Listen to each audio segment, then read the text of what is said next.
Hello, it's Tiana, TT by Tiana Taylor, and I'm here with you to bring you the Tesseract Tribe Podcast of this week.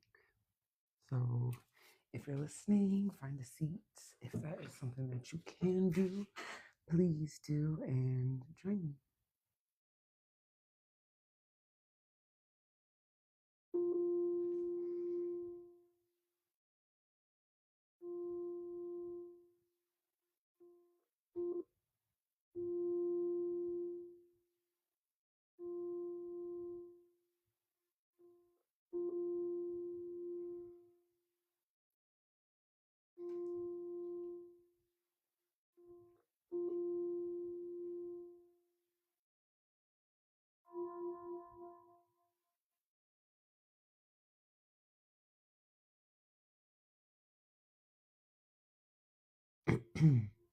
And the tones in our background is going all day, going to be all podcast session, going to be the heart chakra, and the necessity that it is to keep this, especially so it is the week of Thanksgiving. And I always feel like before the holidays, it's absolutely crucial and imperative to ensure your heart chakra is balanced, tended to, nurtured, loved on. I think it's so important. And it gets overlooked because we're asking to give so much, and it's a place for reflection and honor because maybe you don't have it to give. Maybe it's a season where your pour isn't the same as your usual, and your need to be poured into yourself is important. I just feel like we should and can surely take a lot of take a lot of time for ourselves, even though it seems like no, we can't. Yes, we can, and we are worthy because when we don't allow for our heart specifically to find a place and space to be witnessed, a lot of things can go haywire. So, in today's tribe cast, our Tesseract Tribe cast, we are going to be going over and reviewing the power of still witnessing when we become the observer. And this is deep. So I just want to welcome you. Welcome, beloveds, to the tribe of Tesseract, a safe and intentional space where time softens, the heart remembers, and our multidimensional selves have room to breathe. Breathe here. Breathe here.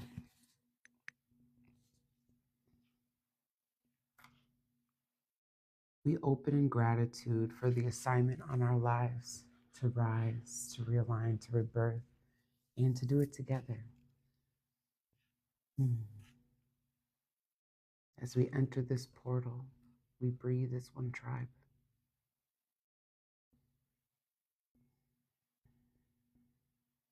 So, just as we began that invitation to center,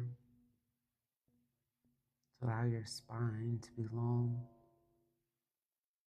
allow your breath to travel up and down as deep and intentional as possible here in this space. And as we inhale, envision yourself gathering your light.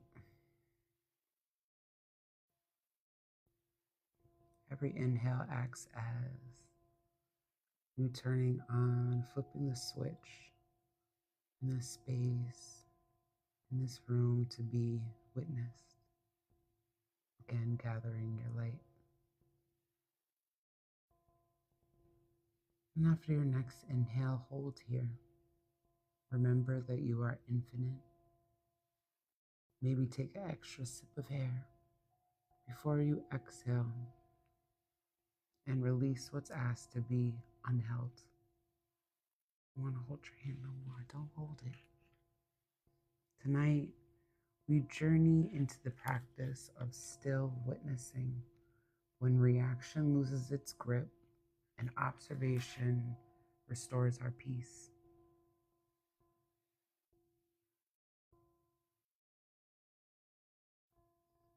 We are here for the elegance of awareness.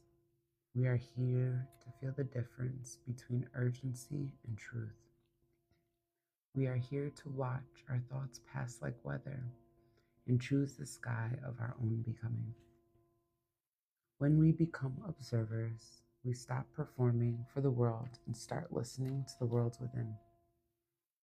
In that space, we discover that peace is not passive. Peace is a practice. Peace is a choice we make by breath.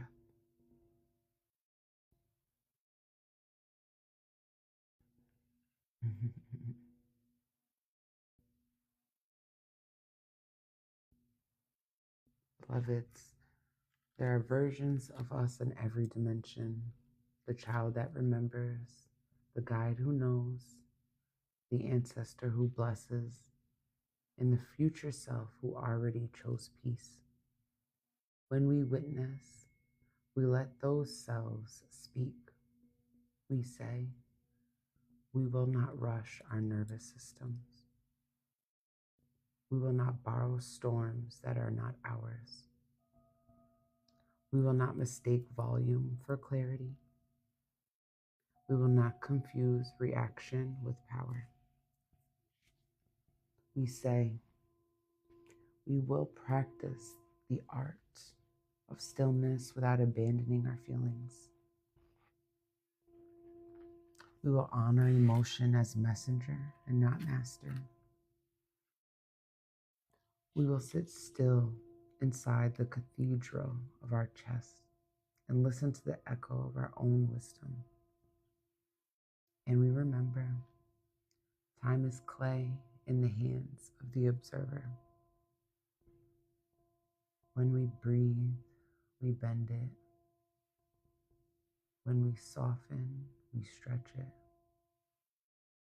When we choose, we create it.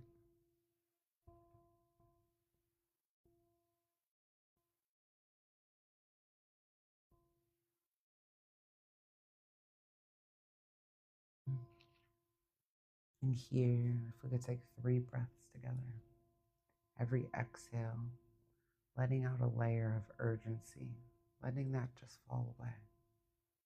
Inhaling through your nose and exhaling through your mouth.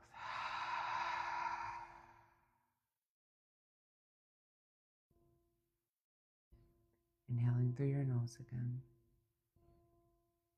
and exhaling through your mouth. Once more.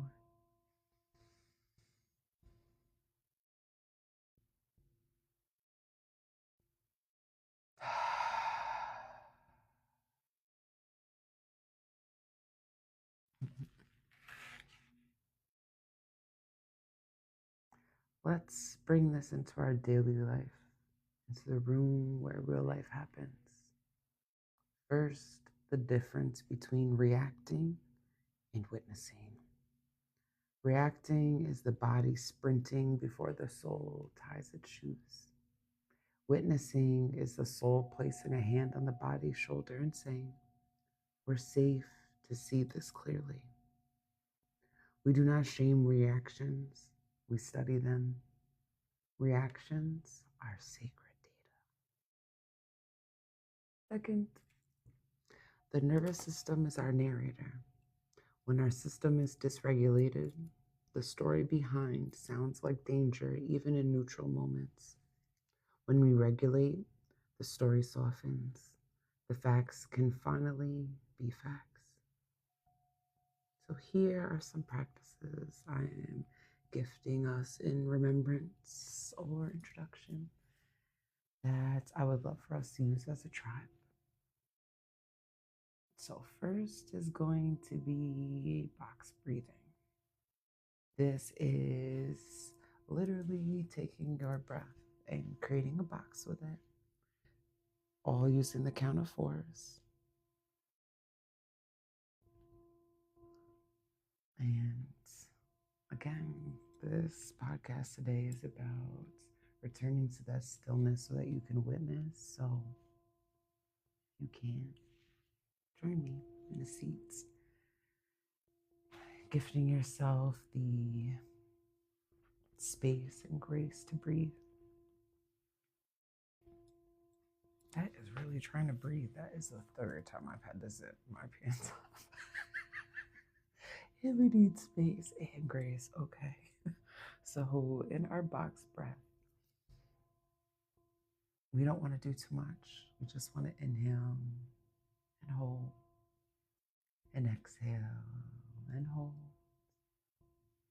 But here we are navigating the training experience for peace, training it like a muscle. So when you're ready, join me in the seat, sitting up nice and tall so your breath can be as deep and as full as possible. Allowing to really feel yourself supported by which that is supporting you. In this moment, mine's a chair. No arms on the chair, so my shoulders have to be strong, pulled back, making my back as flat as possible. Allowing my breath to just be here, present like the gift it is, the gift of life.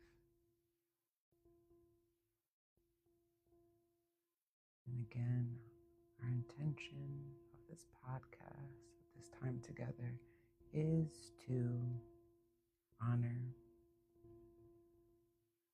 the journey to becoming the observer and not witnessing still, not witnessing comma still, but still witnessing where your spirit finds stillness. So all of these senses and clear senses can observe, can witness, can view without judgment. It is from here, from this place, with this power of the pour. Over here preaching for a little minute, but it's worthy. The power of the pour comes from here. That water is so still, you can feel it right. But this self-fullness, self-goodness, self-worthiness, self-awareness. Gift yourself this lovely practice of a box breath. Taking for a count of 4 in each. I'll start out by counting out the breaths for you. Inhaling, 2, 3, 4, hold, 2, 3, 4, exhale, 2, 3, 4, and stillness, 2, 3, 4, inhale, hold, exhale,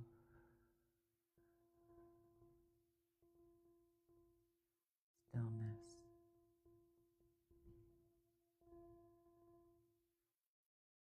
Inhale,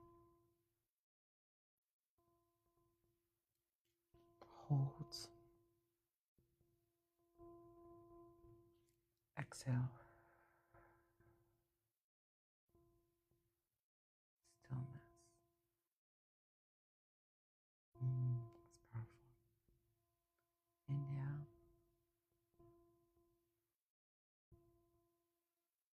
hold, exhale.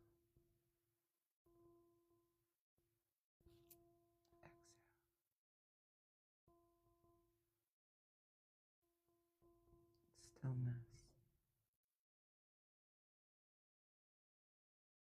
Inhale, hold,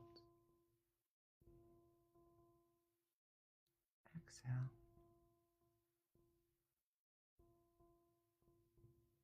stillness.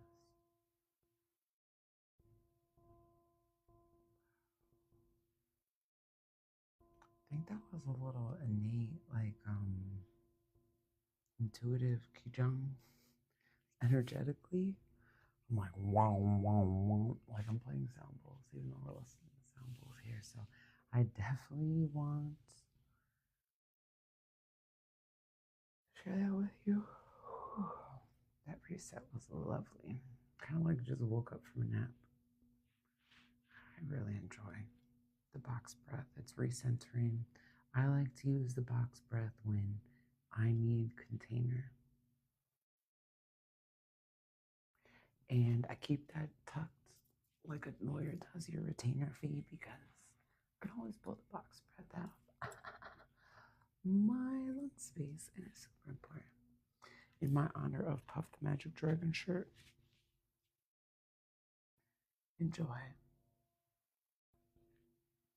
We do this quietly. This breath can be used anywhere, at the kitchen sink, in the car, oh, excuse me, in the bathroom stall. Look at me just waking up. I would not do this in the car while driving. Maybe to get through a little road rage, but that's about it. Me personally, a lot of breath work is like, let me fall asleep and wake back up rejuvenated. So I have to be very mindful. I remember one of my first breathwork classes. I wasn't driving, I was the passenger. But when I say it was like going through hyperspeed or um like on Star Trek when they would go light speed to jump, that's what it felt like. So it's definitely one thing. It's kind of like hypnosis. You want to be intentional. I'm a firm believer that having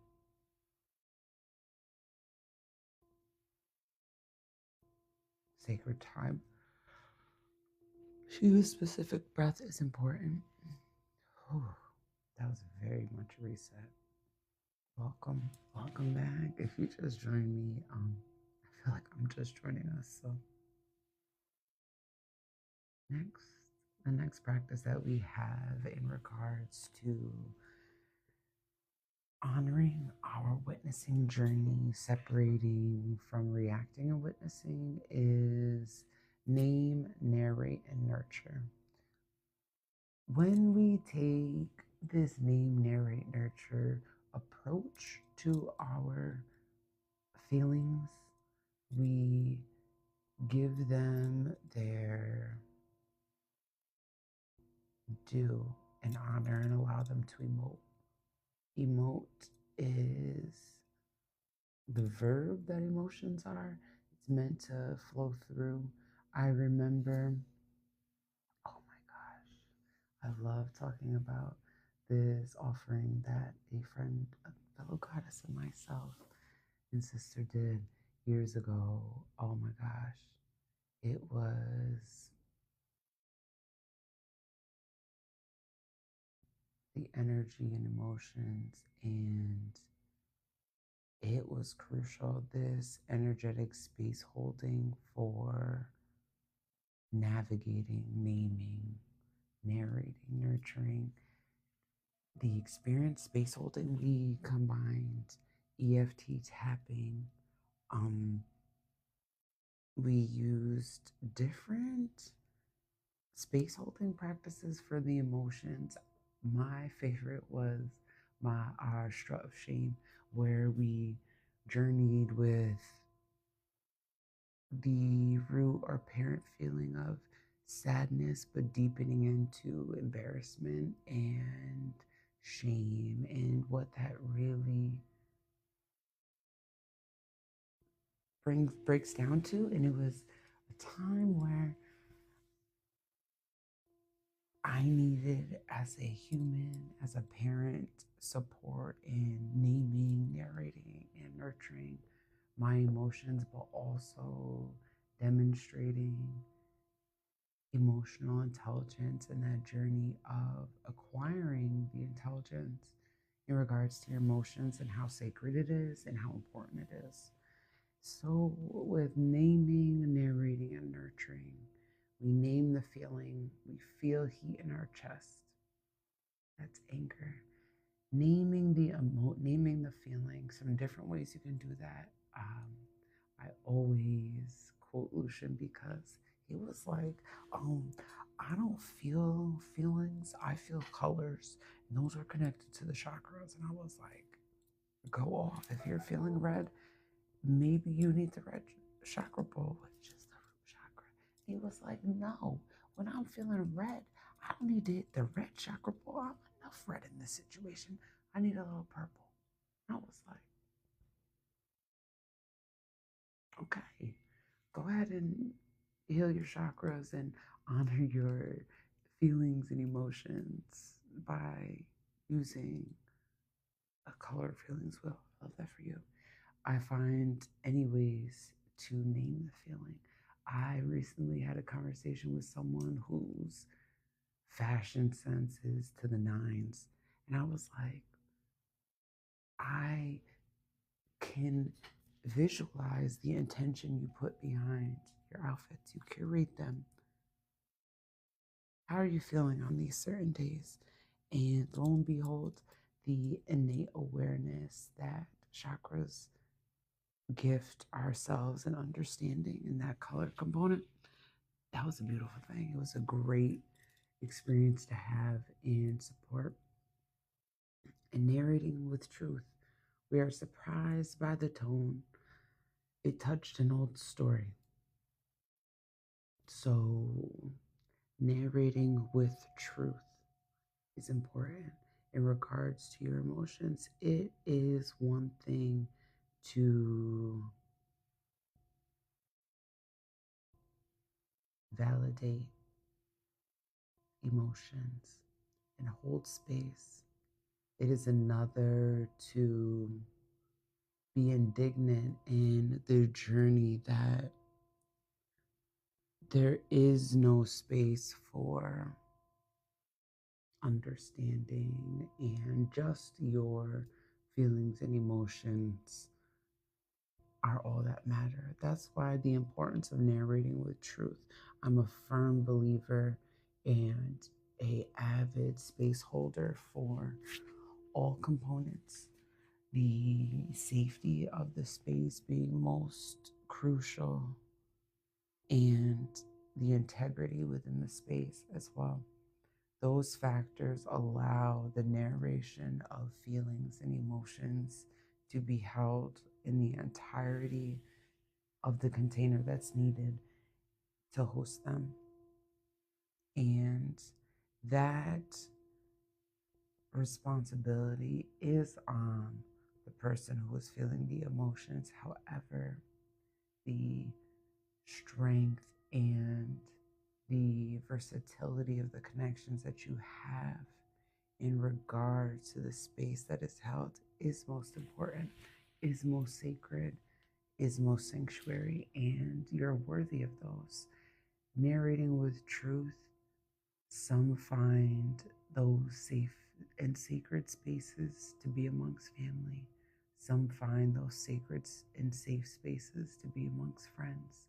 Some find that space to be sacred and safe amongst professionals that are held to a level of professional anonymity that your story is honored. And that's important. It's important when you're truth because you don't want to unintentionally participate in the gaslighting of yourself. That is, in my opinion, sparks a huge divide amongst you and your shadow because your shadow knew what to be the fuck true. And the gaslit version of you knows that truth is there but struggles to stand tall next to. And your truth is worthy. Your narration is worthy to have the energetic. Morgan Freeman narrate your shit. He played God in Bruce Almighty. Like his voice was God. So if he's gonna narrate my shit, it's gonna be truth. And I feel like if I don't have the opportunity to narrate it, I definitely want the it to be all up in there. So I encourage you as well. Lastly, nurturing. We're safe now. We can choose our next step in softness. This is emotional literacy as spiritual technology. So now that I'm thinking about it, I do this in probably nurture, name, and then narrate. Because me personally, I'm such a big feeler. I emote on grand scales that and the depth and intelligence behind it is there, but the warrior that is ensuring the nurture is the nature that my emotions are set in is so true. And I'm so grateful for those who understand and fuel that ferocity in me, that fire within me in that sense, but also who honor the fire meaning and the sacred space holder that I vow to be, as well as those who honor me enough to sacred space hold. And I'm just really grateful for the duality, my connections that provide me duality and understanding, and then as well the awareness of those where I hold space for and where space is held for me. Next, let's talk a little about in regards to reacting versus witnessing and the nervous system as our narrator. Some new ways that we can regulate our nervous system is to help soften our story so that the facts can finally be facts. Is mirror gazing as medicine. We meet our eyes for 60 seconds and say, we are not what happened to us. We are who we choose to be with what happened. We are who we choose to be with what happened. Mirror gazing, and I mean, I'm a firm believer in mirror gazing in the full nude. Mirror gazing so that you really are witnessing your spirit, your shine, your radiance, your ability to exude. I think the witnessing that comes from the space that mirror gazing is and the medicine that mirror gazing really is. We can't truly, so you can't look at yourself in the same way someone looks at you, if that makes sense. The way that you can't look into both your eyes, you kind of have to like look over. So if I'm not seeing this way, I end up seeing this way. So we focus on one point where mirror gazing I have found in practice, it's like looking into a crystal ball. There is, especially with mirrors that aren't double mirrors. Like, this isn't a double mirror. So for me to have such an intense focus, I encourage what do you notice about yourself? Witness how your breath moves you. I have found mirror gazing to provide different insights in motion, different insights in stillness, different insights in journeying your emotions. Like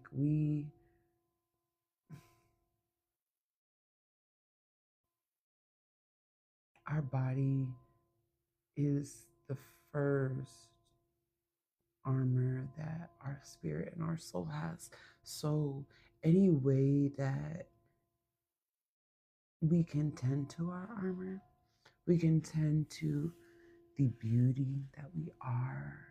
You, I encourage you to take it. Don't stray away from your self witnessing experience. because the deeper that practice becomes, the deeper it is across the board. And I just really wish that for everyone and remind myself that too, because sometimes I was talking about this today. I was asked, you've been wearing a lot of makeup and you like putting that on every day. And I had to really take a moment and step back and think about the journey that this production is, because I'm inviting you to witness me too. I've enjoyed my mirror time and give you something to look at in the sense that intention and practice and peace is here. So, and I want to look back on these videos and be like, girl, your makeup looked good that day. And really feel that. And it takes a level of critique out of myself. I can witness the intentionality behind what it is that I do and how I want to share it. So that's like my share about how I am utilizing mirror gazing and that medicine these days. Next, we have a sensory reset.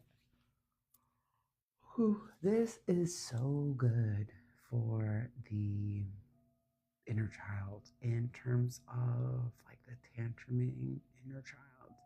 And this is where you are so far out of your body, but enough within earshot. Your soul's within earshot, your spirit's within earshot. So it hears, it just can't land yet. And the way that a plane will take its time and ensure that landing is at its safest. Same with our bodies. So the sensory reset, the five, provides another blueprint and a way to integrate spirit and body back together. So we look for five things that we can see, four things that we can feel, three things that we can hear, two things that we can smell, and one thing that we can taste.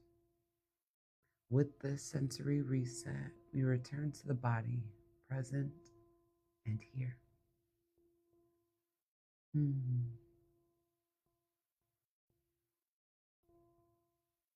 And sacred, still witnessing. Next is a language shift. I just love when everything aligns like this. I have been harping really hard about Webster's definition and how I am going to be utilizing the language as the spells that it is. There are things that I've gotten to practice to the point it's just a thing. I at one point took a lot of effort, and now it comes with ease to reframe my languaging specifically about like, oh, I have hardships, or saying anything but I am blessed. My ancestors, they're just getting in tune with a descendant earth side who's like, I'm gonna tell you what to do. Y'all got the right one. Spiritual counsel, y'all got the right one, because one, you ain't gonna overhear, you ain't gonna ear hustle me talking anything but the maximization of the fruition that I'm participating in. And I say that because there's action steps and there's this important release step about manifestation that people stray from. The part that you let go and the part that is the work, the manifestation where you let God, let your higher power, let the universe take hold. Yes, your intention, your heart was pure in your requests. And I know I moved from that pure heart, pure intention. I focused in other language shifts, me focused, redefining, for example, abundance, understanding and appreciating the proximity of witnessing others and what they receive. All of these things to me, that is one aspect, the work that is in my right to be doing is to maintaining the faith, to walk by faith, not by sight, to understand these witness. Don't disregard or invalidate the pureness of my heart for my intentions, for my blessings. So I ensure that my spiritual team don't hear different. Or if they do and they listen in alongside, we come back and there's a moral to this story. I feel the importance of language reframing is that words are spells, quote unquote, words are codes, words are intentional, and the homeless shelter that is the American English language is they took everything from elsewhere to make this language. So the reality that what is felt, what is intended, what is true behind what is said, I will always ensure that is spoken right about me. And they hear that and they know that and continue to bless as the levels of unbothered are real. And some examples for language shifts you can change. I always and they never into in this moment I notice, in this moment I'm feeling. I have had to learn and truly honor the connection, the strength of the bridge to be able to maintain the space holding for me and my emoting. And how big heart space, big heart,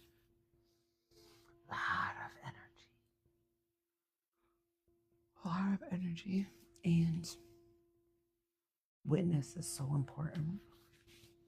A witness without judgment, and unfortunately, sometimes your connections can't, or they don't have the capacity to, and that's no disrespect to them. It's just reality, as well as a reminder of the emotional regulation and intelligence to know this is not acute. This isn't a serious moment. And now I can breathe. We can schedule that. But depth is real. You are worthy of it. You are worthy of the language shift. Next, let's chat a little bit about a boundary whisper. We learn sentences that keep the piece polished. We're not available for this tone. We'll respond when our system is settled. I am not available for this tone. I will respond when my system is settled. I will be open to revisit after reflection. Boundaries spoken softly are still boundaries. A boundary whisper. And lastly, the social scroll, Selah. We pause before we post. We ask, are we seeking connection or control? We offer what is true, not what is defensive. We log off when our light feels leaky. I don't have to do all of these at once. I can choose one. I can practice. I remember that mastery is repetition, seasoned with grace. Place one hand on your belly and one hand on your heart.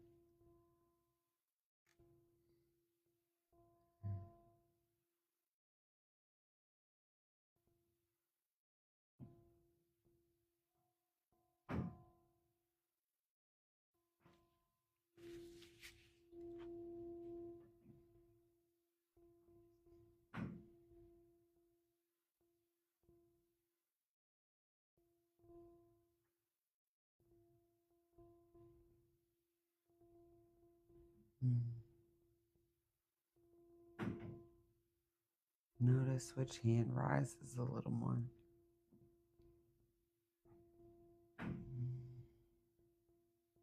For me, it's my low hand on my belly, on my womb.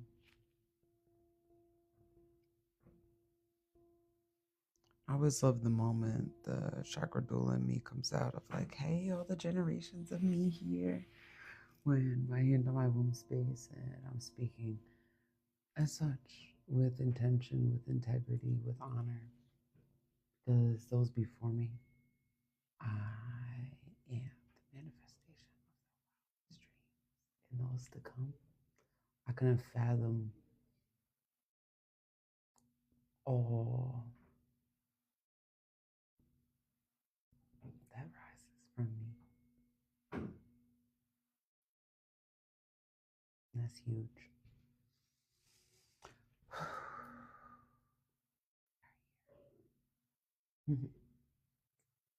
So now it's time for our frequency expansion. Let us attune together. If you'd like to keep your hand on your heart and your belly, that's okay. If we can, we allow the shoulders to fall 1 inch lower. Soften the tongue from the roof of the mouth. We imagine a cube of light, the tesseract, unfolding above the crown and gently descending until we are seated inside of it. Inside this light, thoughts are clouds. We do not chase them. We do not throw ropes around them. Inside this light, thoughts are clouds. We watch them drift, and as they pass, we greet them. Inside this light, thoughts are clouds. Hello, worry. Thank you for trying to prepare us. Inside this light, thoughts are clouds. Hello, anger. Thank you for trying to protect us. Inside this light, thoughts are clouds. Hello, sadness. Thank you for honoring what mattered. Inside this light, thoughts are clouds.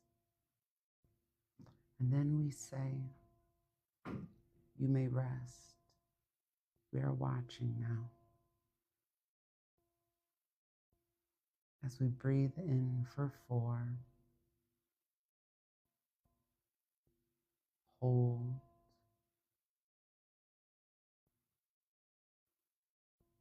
and release that breath out for 6. Again, in for 4, and holding, and out for 6.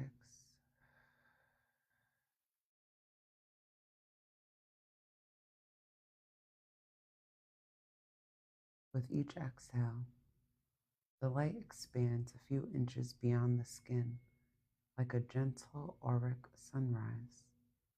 If a memory surfaces, we anchor into our observer's voice.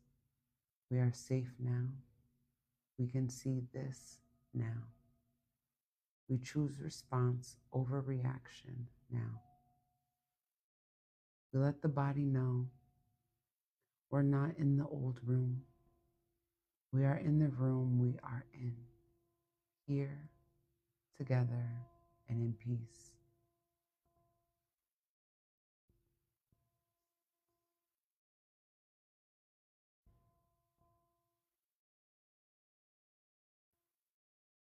And as you breathe here, inhaling and exhaling, on your inhales, invite clarity, clear, radiant light, just shining brightly. And every exhale, releasing the need to be right. Notice where your exhale somehow still finds a string, a buoy, a life preserver for what needs to be let go. It's okay. You can release that need to be right. The space held, the defense you have on being right.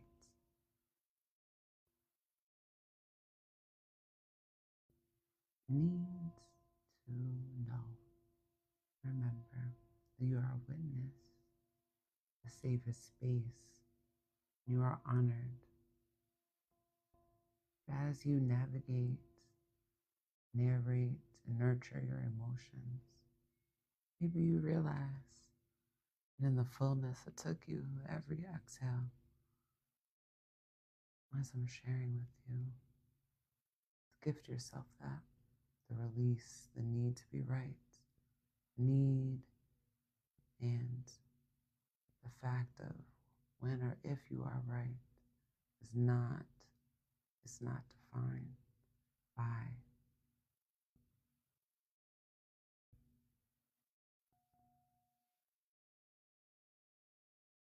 your validation.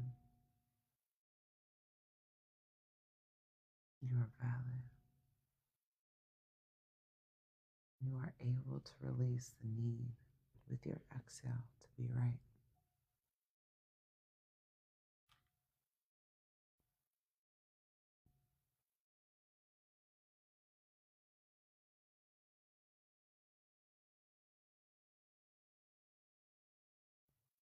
In the practice of still witnessing, we are not abandoning action, we're upgrading it.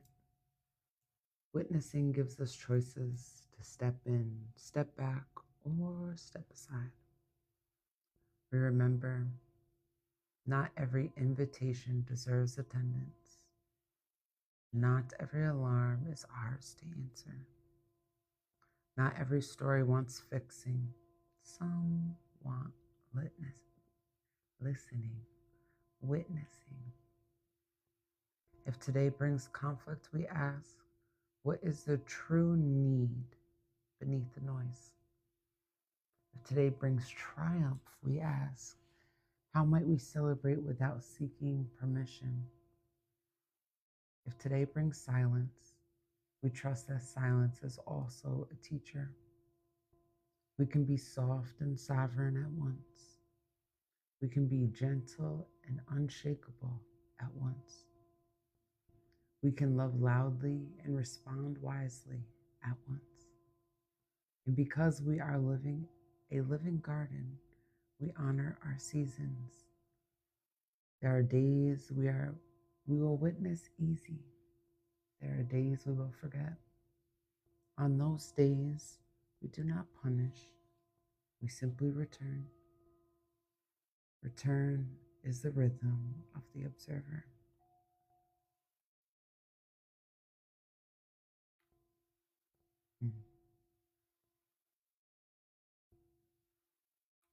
Which of today's practices wants to live with you this week?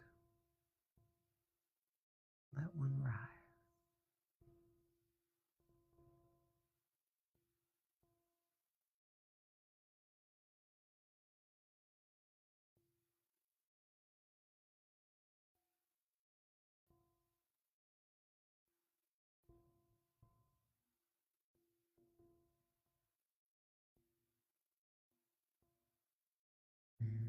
If you have a notebook out or have the opportunity to cut, I'm going to put above here the different journal prompts that I'm mentioning. Prompt 1. If you cannot write, just think aloud to yourself. Where are we most tempted to react? And what story does our body believe in that moment? Ooh. Where are we most tempted to react? And where does our body believe? And what story does our body believe in that moment? I didn't think of a moment, but I thought of a feeling.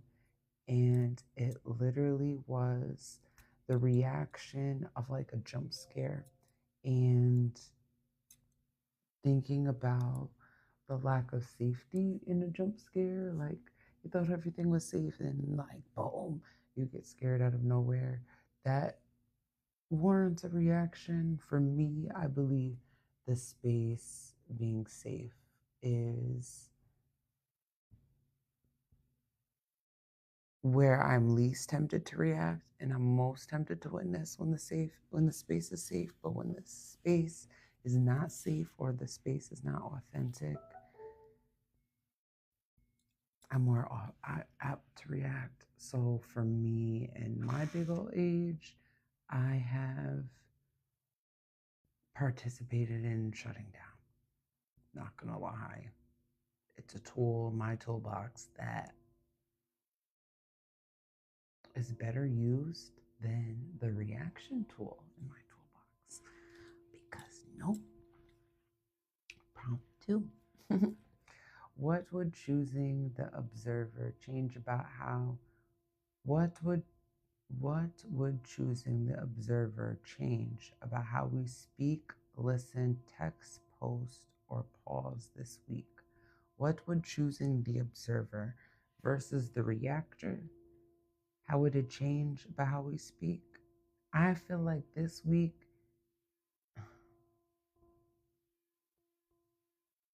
it's going to navigate for me personally what I'm really grateful for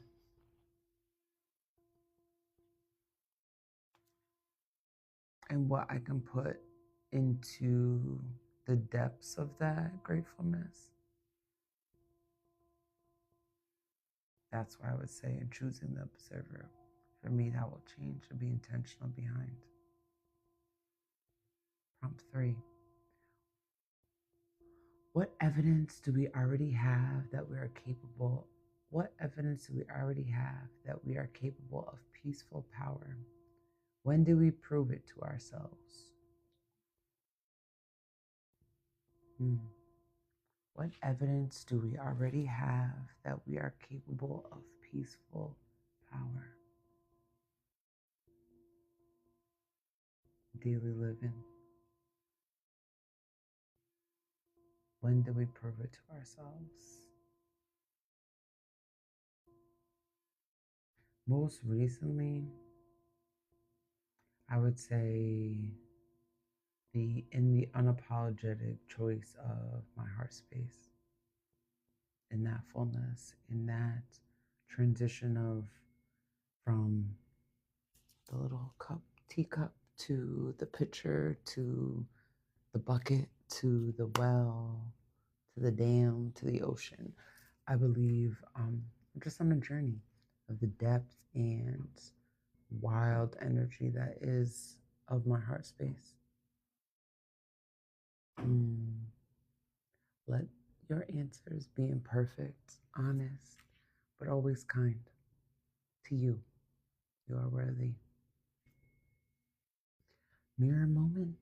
Let's have us a mirror moment together. If we have a mirror, or take out your phone, put on your handy dandy camera, and slide over to video. Make it so that you can see yourself. And let's tune into our mirror moments from our Tesseract Tribe. If we have a mirror, if not, we can meet our own eyes. If not, we meet the mirror inside. I'll speak and we'll echo. I am the witness. I am the witness. Stillness is my strength.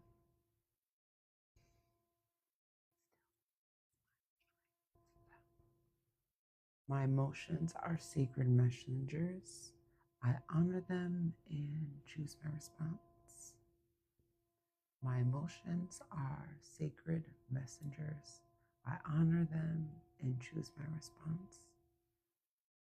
I return to my breath and remember the truth.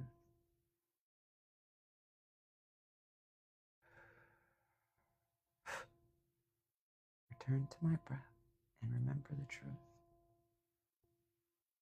I am safe to see clearly. I am safe to speak gently. I am safe to act wisely. I am safe to see clearly. I am safe to speak gently. I am safe to act wisely. I witness. I welcome. I choose. I witness. I welcome. I choose.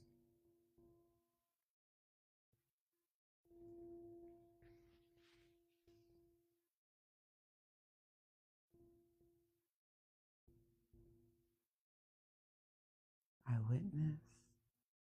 I welcome. I choose. Mm.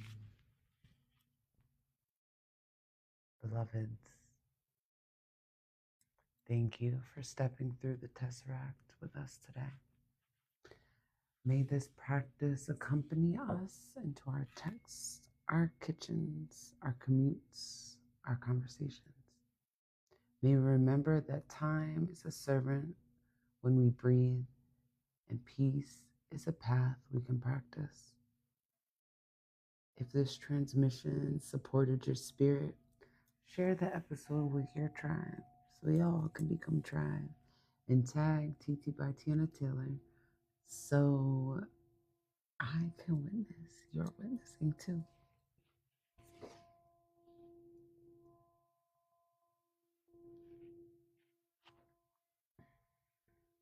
If you feel called to go deeper into this work, journey with me again next week as we continue the expansion era of the mind. Until then, be intentional with your time. Let your individuality shine. Allow divine energy to wash over you. Know it has always been within you. Royalty, respect, and reciprocity, here they are true. We remember, we realign, we rebirth, and we close this portal with gratitude.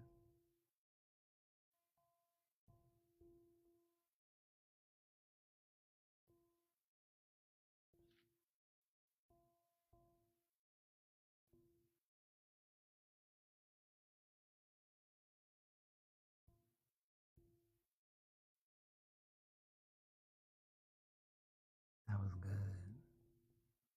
That was some good shit.